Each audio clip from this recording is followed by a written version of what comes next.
النهارده جاي لكم في شويه عروض يا جماعه بفضل الله. طقم الانتريه دوت ب 10000 جنيه. بس دي ترابيزه. مش طقم انتريه يعني؟ وانا عارف ان هو مش انتريه، بس انا جاي لكم يا جماعه بشويه انتريهات رياضكم والله ما حصلت. بفضل الله من اول الفينش بتاع الرجل الاستانلس بفضل الله بيتكلم عن نفسه. الانتريه بيتكلم عن نفسه.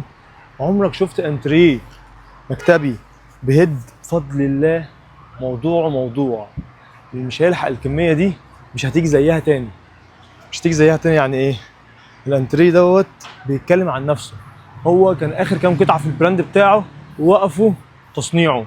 بفضل الله رحت خدت اللوت كله، كل الالوان موجوده، كل الالوان موجوده، واحسنهم الالوان البرتقالي دوت لون محترم قوي.